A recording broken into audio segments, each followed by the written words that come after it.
go into the mountains with something to learn and not something to prove. And this place has given me the opportunity to follow my own advice.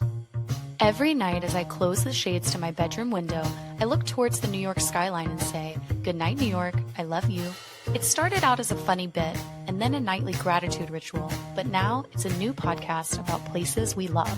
So this podcast isn't really about New York, it's about any place we love and why we love it. Because just like finding a soulmate, our relationship with places can feel just as powerful. In each new episode, I'll ask my guest, tell me about a place you love.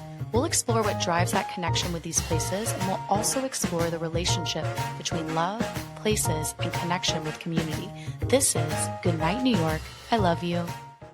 Hello, and welcome to Good Night, New York, I Love You. I'm your host, Jane Marie. Today's guest is Donny Roth, a professional ski guide who spent 25 years traveling the world and sharing skiing experiences with people who like to challenge themselves in the mountains. Although he's guided skiers all over the Americas, Europe, Scandinavia, and Asia, he's now settled at the base of one of his favorite areas of the Andes Mountains in Chile, which he'll tell us about in today's episode. We explore themes of connection with nature, the importance of adaptability, and the values of curiosity, humility, and self-reflection. Donny shares his personal journey of learning to live in harmony with his environment, embracing change, and finding fulfillment through stewardship of the land on which he now lives. This episode is for anyone who's fallen in love with a place because of its natural geographical features and wants to show that care and love back to that place. And it's also for all of you lifelong learners out there. Donny and I discuss how curiosity has shaped his experiences in the mountains. Let's dive right in. Hi, Donny. Welcome to Good Night, New York. I love you. So excited to have you here. Thank you for having me. It's great to be here. Let's tell listeners how we're connected. Yeah, through our mutual friend, Laura, who I know from my time in Colorado. We were ski instructors and we coached a high school ski team together. And we just reconnected after, almost 20 years, I'd say. And we're catching up. And she mentioned you and this show, thought that we would be a good fit. Yeah, when she told me about what you do, I thought, wow, I can't wait to talk to Donny and hear all about his experience. Let's jump right in so you can tell everybody about a place that you love. Okay, I am going to pick this place where I live presently, which is the western slope of the Andes Mountains at about 35 degrees south latitude. And the reason that I use that as a description is that while it's true that this place is within the country that everybody knows as Chile, and it would be easy to say I live in Chile and I live in the southern central range of Chile. Chile is really long and diverse, and it's a place of extremes. The driest desert in the world is in the north, one of the wettest, wildest places in Patagonia in the south. We have the ocean, the Pacific Ocean on one side. In the west, the Andes Mountains make the border on the east. There are places that I love here. There are places that I don't love. But the mountains here, this place where I live, it is a place that enchanted me from the beginning, and I have grown to love it now deeply. It sounds like the geography and the ecology of the place is what's drawn you in. So tell us more about what characteristics would describe this specific part of the Andes mountain where you live. This place is special in that it's a combination of two different climate zones. To the north is the Mediterranean climate that is characteristic of the central Chile. Santiago, for example, has kind of gray, coolish winters, but really pronounced high pressure over the summer where they can go 6 months or more almost without clouds, definitely without rain. It's an arid climate. To the south of where I live is the Valdivian rainforest, one of the wettest places on earth. Here, we get both of those in one place. On one side of the valley, where the slopes face north, or the sunny aspect, it's a lot like the Mediterranean climate of central Chile. where the plants are short and spiky and drought tolerant, and they're all screaming like, don't touch me, don't bother me, I'm just trying to hang on and survive. And then you go to the other side of the valley, which faces south, and that's the shadier aspect, and you get these huge trees that can be hundreds of years old, and it's a rainforest. It's like a jungle, and the streams flow all year round with like a lot of crystal clear water. And these two things can combine, almost interlace, where you can find yourself in places where those two climates are only 100 meters away from each other. It's really remarkable. It never ceases to amaze me, really. It sounds amazing. I haven't yet been to Chile, but I would really like to go. I'm particularly interested in seeing the juxtaposition of these two climates so close to each other. Yeah, it only happens in a really small latitude range. It's one valley to the north of me, and it's a handful at best to the south of me where this happens. It's a really special place. I truly believe it should be a national park. That's not in the works, but it's not impossible at this point. There's not many places in the world that I've been to anyway, and I've traveled pretty extensively, that have this variety of climates in one small place, really. How did you first discover this place? I'm a ski guide by trade, and so I've traveled and worked and lived all over the world. As a ski guide, I lived for many years a nomadic lifestyle. I would follow the seasons from north to south, and I would travel to Asia, and I would travel to Europe, and I would travel Scandinavia and North America. But Chile was a constant. The northern season could be a variety of things, and that always changed. But the southern winter was always the same. Actually, this particular place, in 2013, I was literally driving over the Coast Range Mountains, which is a smaller mountain range right near the coast, as the name implies. And it was a really nice day. And as I crossed the range, I could see the Andes, which are only like 100 miles away. And I saw these two volcanoes that I didn't recognize. And I had skied a lot of the volcanoes at that point. Now I've skied almost all of them from here to the south. But there were these two that I didn't recognize. And I stopped and I got out a map and I was like, oh, wow, there's actually a road that goes kind of in that area.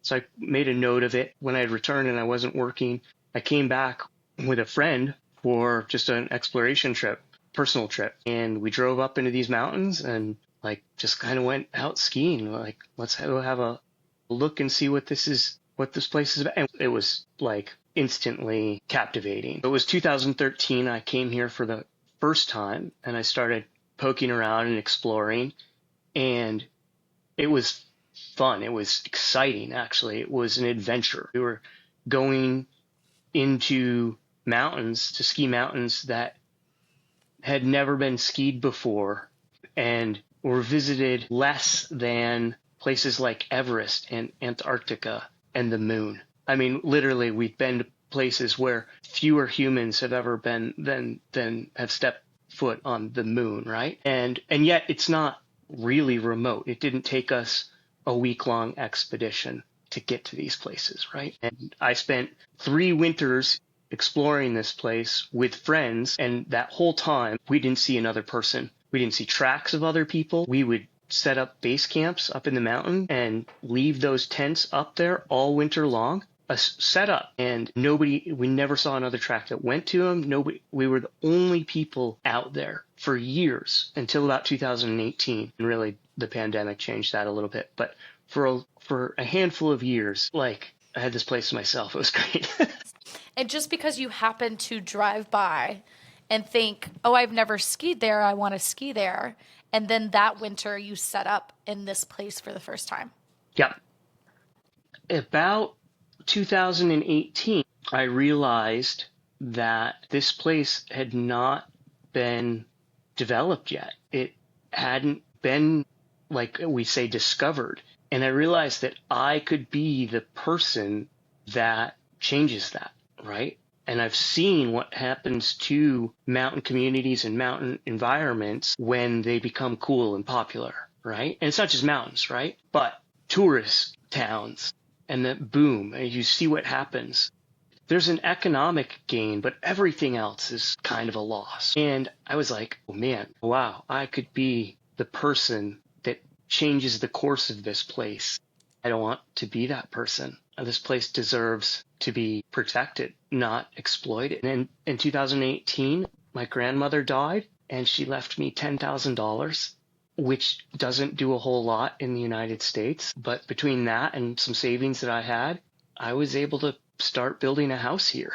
And it was kind of an economics affordability thing. Like, where does my money go farther? And it's here. Even though Chile is not the cheapest country, this place is affordable because of the situation that I've created here. And so, yeah, so I started building a house, and that first house actually didn't work out, and the neighbor ended up buying it from me. Then I was like, you know what? I'm just going to build a tiny home. It's going to be my base camp while I work here, maybe a place for me to do some writing, but it's not going to be anything complicated. It's not going to be anything extravagant. It's just a shelter, cheap. And a friend here offered, you can put it on my property, and he has 6,000 hectares of land between him and his brother that he inherited from his family. That's 15,000 acres of land, which is that's the size of Manhattan. And he and his brother own it. And he's like, you can put your tiny house on the property, we won't even know, kind of thing. And that's what I did. And then the pandemic hit. I was shut down from work for 2 years for guiding, and Chile was really strict, like quarantine, can't go out, all that stuff. So I was here for 2 years. Ended up being longer than that, actually, even because I liked it. And even when everything opened back up, I was like, I'm not sure I'm ready to go back. But I was here and I got to know this place, and I saw it in a totally different light. I saw the seasons change. I started to see what it's like all year round. I realized that I had a real opportunity to leave this place better than I found it, even if I'm just talking about my immediate surroundings. And my focus has changed. I'm not guiding as much anymore. I'm not even skiing as much anymore, although the itch is coming back and I'm going to start skiing and guiding more in the next year, but in a much more balanced sense. I'm not going to travel the world. This place is like, I'm happy here. There's a lot of things that I want to explore from what you just covered, but let's start with this idea of the seasons changing and you being there throughout every season.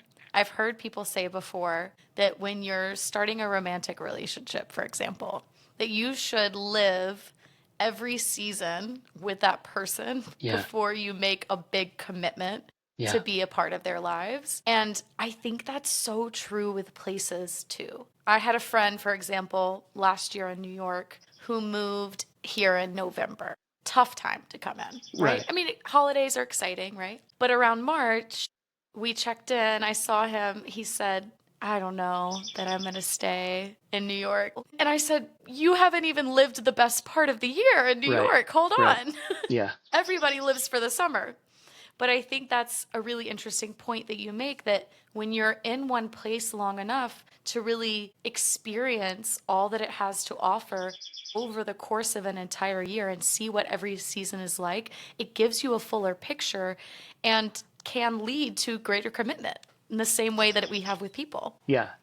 And it's funny because you got to survive the worst part, right? Exactly. Yeah. So coming here in the winter time, the winter is actually, especially as a skier, it's really great because with snow in the mountains, obviously, and that's what brought me here, is snow in the mountains.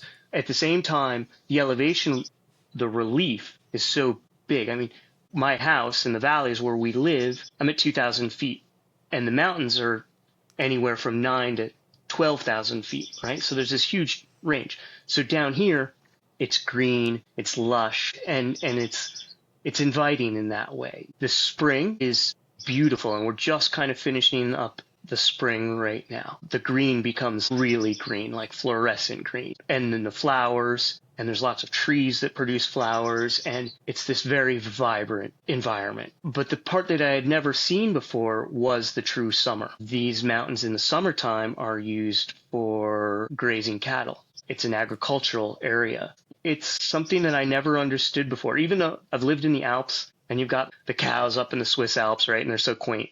And I've lived out in western Colorado where they're out on big ranches and you're like, yeah, there's a cattle ranch out there. Here, they're like a part of life. Like I had to build a fence around my area to keep the cattle out.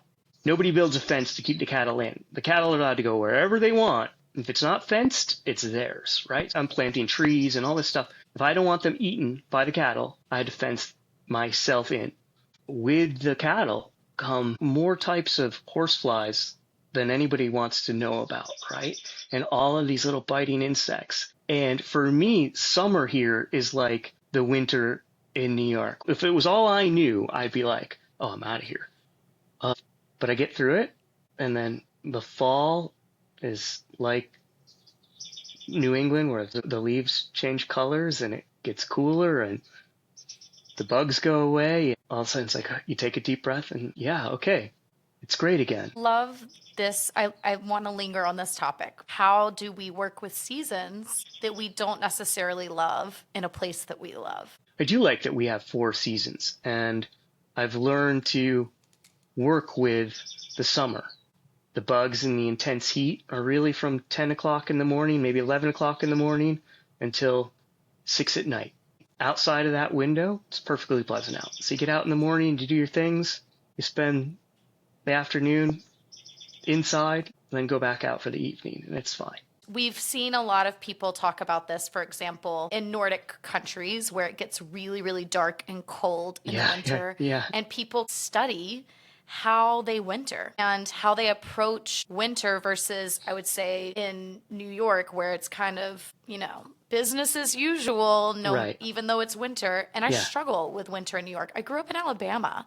Okay. I wasn't used to snow. I wasn't used to cold weather. Right. But I think exploring how do we deal with or make the most of the season that isn't our favorite or isn't our preference. You mentioned understanding the timing of the bugs, understanding the flow of the day and how your flow of the day might change. It sounds like you're saying you're really responding to the land to inform your daily activities. To the climate, yeah, and to the environment, right? And yeah, it's a privilege to be able to do that, to not have a 9 to 5 job that says you got to be here at 9, literally rain or shine, right? I think it's really healthy to be flexible. So like literally this week is going to be a delineation. Spring is coming to an end tonight. So up until this morning, my mornings are pretty relaxed. I get up, make coffee, have breakfast, then I go outside. Starting next week, that'll switch where I will get up and the first thing I will do is go outside to get the work done outside. And then I'll come in at 10 and have coffee and breakfast. I change my routine based on the seasons. And it's a little bit of a pain in the butt, right? Because we do like schedules and regularity and stuff. I also think it's really important to have that mental flexibility. I guess I'm lucky that I was able to learn that through travel. I mean, extensive travel, because every culture is different, right? So someplace you go and you're like, okay, it's breakfast time. And they're like, what's breakfast? Like the Spaniards don't eat breakfast. In Spain, they're like, no, you'll eat at 1 o'clock this afternoon. That's when you eat. Having that flexibility is really helpful. Yeah. But I change my routine based on the environment. And I clue into the environment, not necessarily the calendar. Today I heard the cicadas and I'm like, oh, it's about to get hot. Yeah.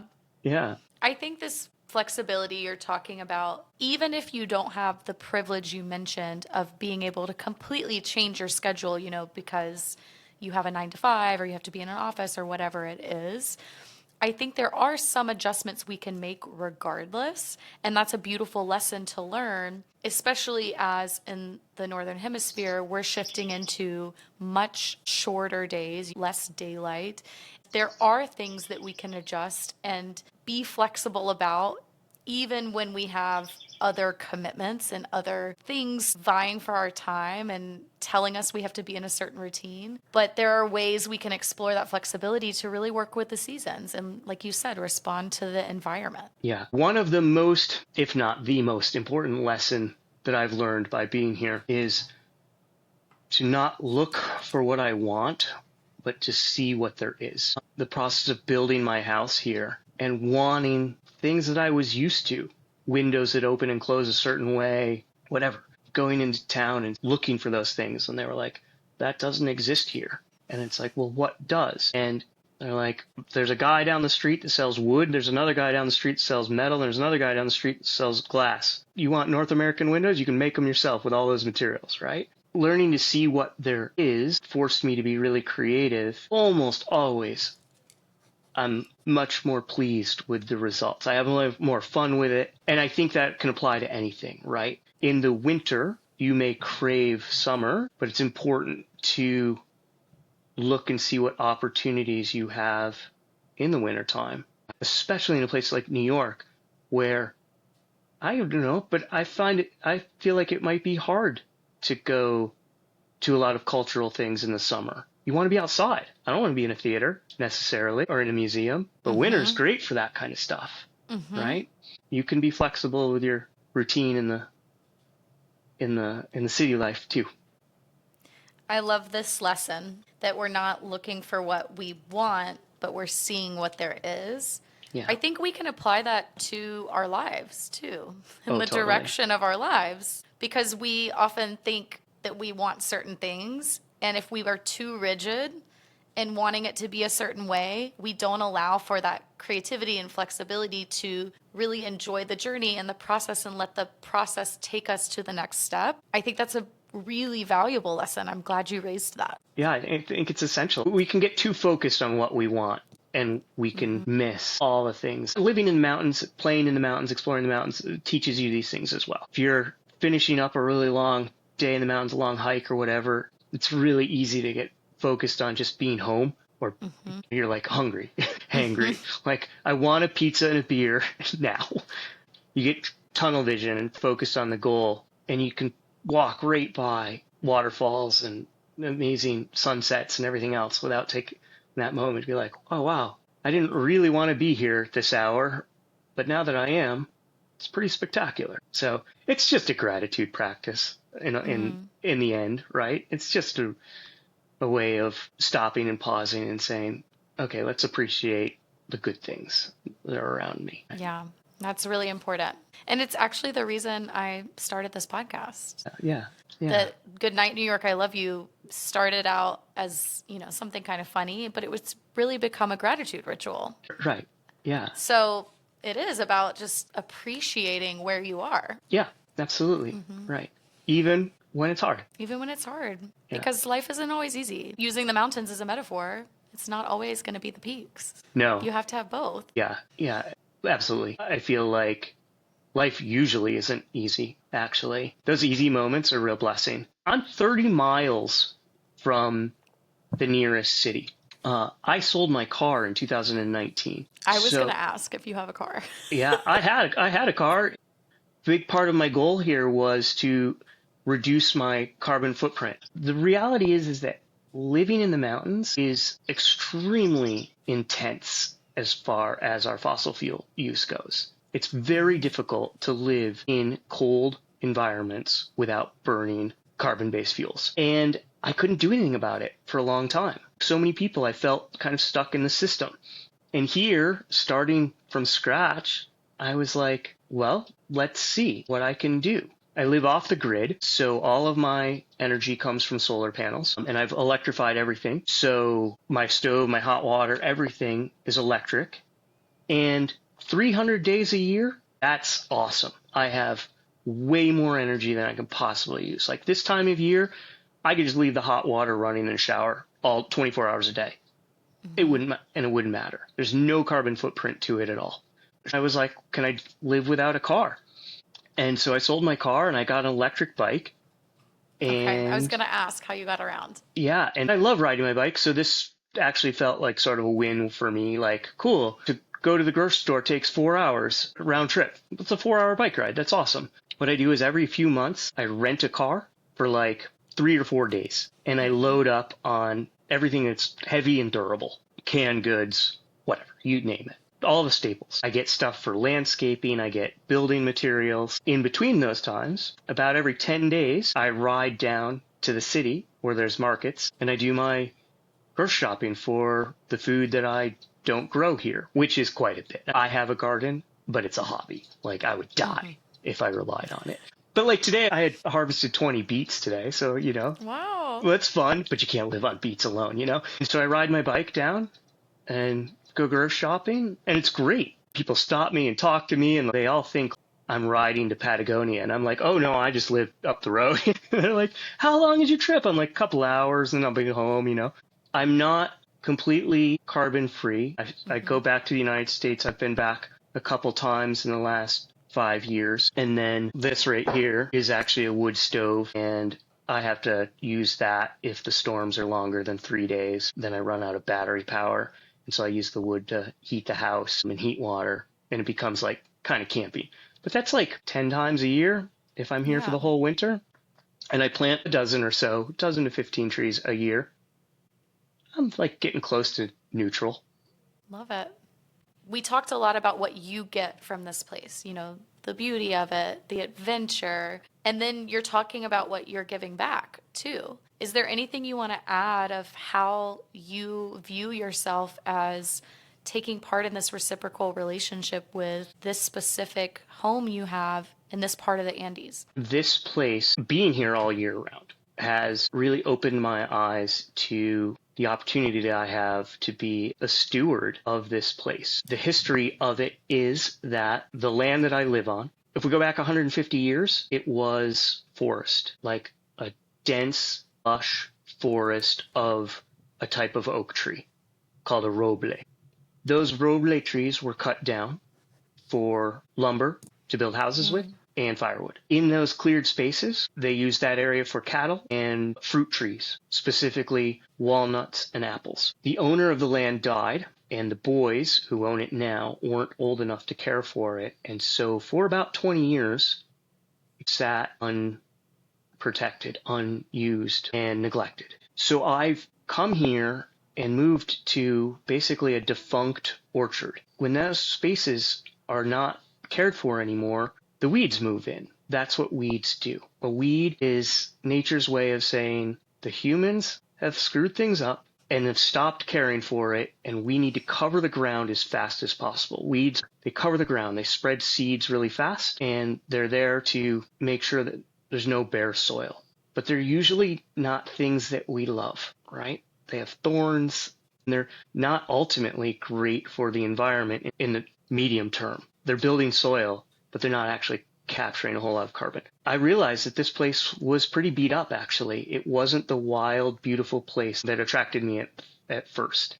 But I also realized I had an opportunity that I could actually do something about that I could leave this place better than I found it. And that's given me a lot to think about. I torture people with this idea because, especially North Americans, we are all trying to find our purpose in life and all those things. And I'm like, you know what, man? Like, look at us. We are not apex predators, and we are not adapted for harsh climates, and we're not good at being alone either, right? We are meant to live in communities, eat these seeds, spread these seeds, and spread fertilizer. I know that sounds ridiculous, but it kind of defines my purpose here of like, I can keep it pretty simple. Spread seeds and fertilizer and make this place better than I found it. And that better for me is pretty simple. It's how much carbon are we sequestering, right? How much life can I create, and how much biodiversity comes back to this place.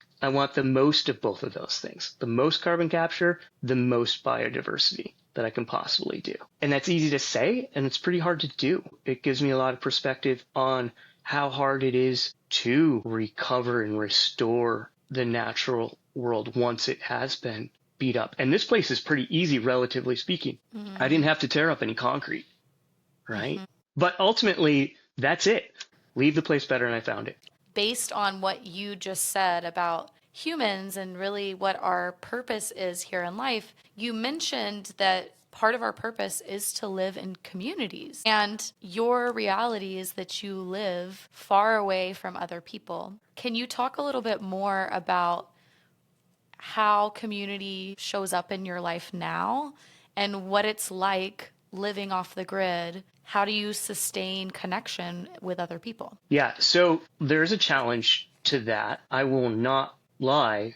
There are moments of loneliness. I can go days without talking with another person. I am an introvert. I like reading books. I do not like machine-made noise, right? I hate cars and airplanes and all of those. I hate the noise of them. So I appreciate my solitude out here. That said, I do actually have a great community here, and I love it because we are tied together by need as much as anything else.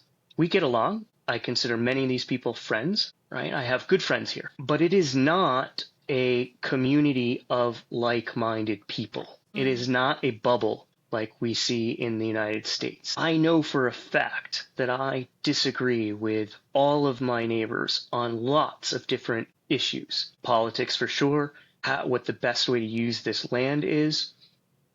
The list is long. And yet, we're out here and there's not a lot of resources. If somebody's got a flat tire and they show up at your door asking for help, you say yes, because it could be you the next day. And the people that I interact with, we all play a role. We all add value. We know what we're adding to the community.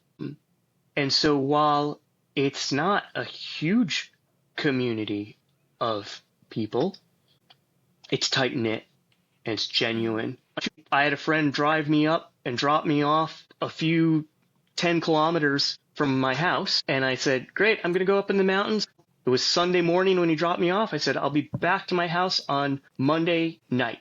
And I was like, but if I'm not back on Monday night, don't worry and don't call the cops until Tuesday at noon. I might be out one extra night. Sure enough, I was out an extra night, a night longer than I anticipated. And then I didn't get back to where I thought I was going to get back, so I ended up hitchhiking home. And the hitchhiking took a while, and I showed up at my house at 12:30, and my whole community was ready to go looking for me. Like, the WhatsApp group was just like, he's half an hour late? And I was like, I'm just half an hour late. Relax. I was literally just hanging out swimming in streams. It's fine. So I have community here, and we look after each other with no questions asked.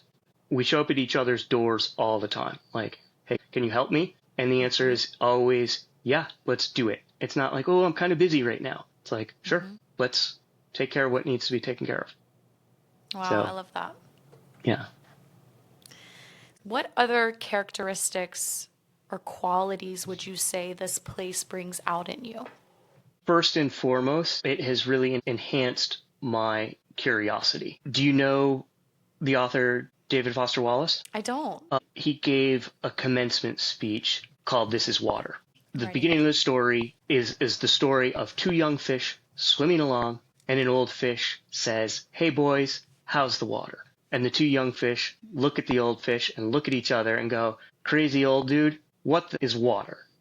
Right? And the point of the story is that when we're immersed in something all of the time, it's our surrounding. We think we know it, but being that we've never been out of it, we've never had that opportunity to look back in, right? And see it from a different perspective. Me coming here to a different culture, to a different landscape, to a place that's totally unfamiliar to me, I'm constantly asking, how does this work? Why does it do that? Why is this happening? And it has become like it feeds itself. I've learned that the more I ask, the more deeply I look at things, the better off I do. When I was teaching avalanche education in Colorado, sort of at the peak of my career, at that time I was like in ski movies and there were posters of me and stuff like that. And I was teaching avalanche courses where I lived near Crested Butte, Colorado. And there was a kid from the university on the course. And he had like seen me in movies and magazines and stuff like that. And he was a little bit starstruck that he was taking his course and I was his instructor. And at the end of it, he said, Donny, this has been great and I've learned a lot, but I still don't know, what do I have to do to be able to travel in the mountains like you have for 20 years and not die in an avalanche? And I was like, that's always a hard question. right? Like, I want to do what you're doing. How can I do that? There's no recipe for success. If you really want to give solid words, it's hard. And so I paused. I actually took a walk, came back, and I was like, go into the mountains with something to learn and not something to prove. And I think that's the smartest thing. It was like an accident, but it was the smartest thing I've ever said in my life. And this place has given me the opportunity to follow my own advice. I spent my whole career trying to prove that I was a great ski guide and a great skier, and I lived off of the praise and the external feedback of other people, the approval of others. And here, I don't have that, and it's great. Like, things go wrong all the time here. I learned so much. So things go wrong, and I get to go like, why didn't that work? The process of trying again, it always works out better. Curiosity, humility, that goes into humility, right? Like, things go wrong. I make mistakes all the time, and that's okay. And admitting that, oh man, I goofed that one up, and I'm not perfect. Having that ability and learning that, it's been great.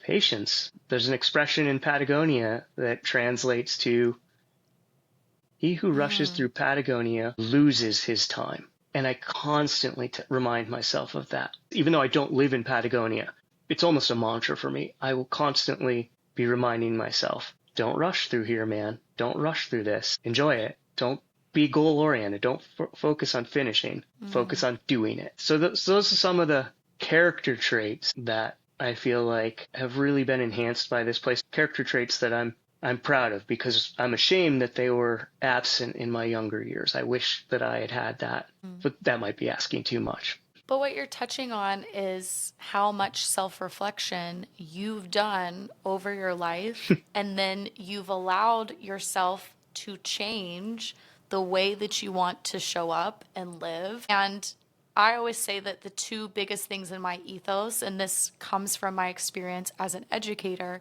but it really applies to my personal life and personal growth, it's curiosity, which you mentioned, and self-reflection. And I truly believe that if an individual has those two things as core, values Yeah. and principles, like pushing them forward, Yeah. then they can learn, adapt, grow. They can tackle pretty much anything, because we have to be open, that curiosity, we have to be open to what's coming towards us. Yeah. And learning. And then we have to reflect, like you're mentioning all of these things of, I did this, it was a little bit impulsive, and then I thought maybe I should have done it differently. That's part of life. Right. It goes back to when you mentioned your greatest lesson. I know it's the third time I've mentioned it. But to not look for what I want, but to see what there is. And I was thinking about it in terms of our lives and the journey that we're on. Oh, absolutely. It's the same thing of like being curious, being self-reflective, not being so rigid and tunnel vision so that you're missing out on what could be and what you could be learning and experiencing. Yeah, I think that absolutely everything I've learned here and in the mountains is applicable in any environment. I just think it's easier to learn those things because I'm not caught up in the flood or the current of society today. And when you're just trying to keep your head above water, it's difficult to take that time for self-reflection, right? There's a reason that monks live in monasteries. And it's easy to be a monk in a monastery. It's easy to be serene and calm. For me, the real test has always been when I step out of this place and go into the world of the normal world of human interactions. And can I apply this? That's the test, the gift of being out here. I think it's very true that we don't heal or grow in isolation. You're giving this example of the monk. If we take all this time to go internal, to read a bunch of books, and to try to educate ourselves and make ourselves better, and it's not until we're actually exposed to human interaction or, some kind of, I don't want to call it a test, but some kind of context to apply what we've learned, that we can really see what ways we're growing and changing and apply some of the lessons that we've learned. Because, we can read all we want, we can grow all the knowledge, but can we actually apply it? Yeah, so in the guiding context, this is where mentorship plays a role. The Dunning-Kruger effect is the like psychological name for we cannot know what we don't know. For people my age, Mr. Magoo, right? It was a cartoon, and at the beginning of the show, he drove around, and everywhere he went, it was almost an accident. And it was mayhem all around him, but he never knew it. He was just oblivious to everything. And the reality is that we're all kind of like that. We can walk across the street looking at our phone, and a car might miss us by a foot, and you never know. But the person next to you is like, dude, like you almost got hit. And you're like, what are you talking about? And so self-reflection is really important. If I go guide a peak, guide it, come back down, I can give myself a grade. I can say like, how'd I do today? But I get a much more accurate picture if I ask the clients, how'd today go for you guys? When were you most nervous? Were you nervous, right? And then I do even better if I explain the situation to a peer or somebody with more experience. And I'm like, what would you have done in this situation? Or here's how I worked it out. What do you think? And so, yes, we cannot improve in a vacuum. We won't make much progress. We have to have those touch points where we come back and have somebody else help us see what we can't see. Yeah.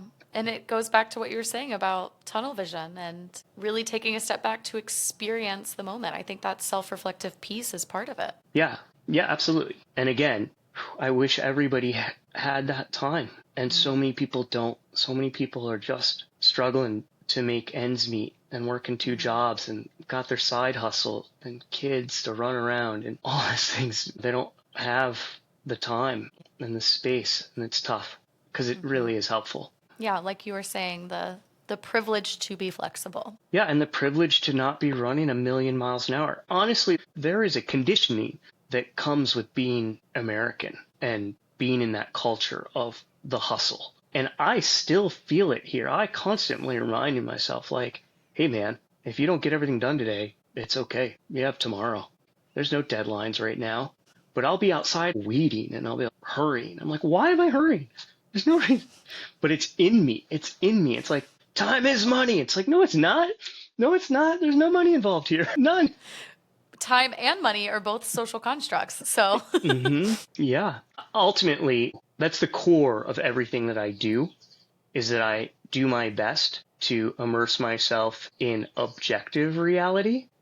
I recognize subjective reality, but then also try to give appropriate weight to all of those intersubjective realities that dominate our lives, right? The value of $1 is only worth $1 as long as we all agree on it. But in this world where I live, it's objective reality. If you're hot, stop standing in the sun. Go under a tree.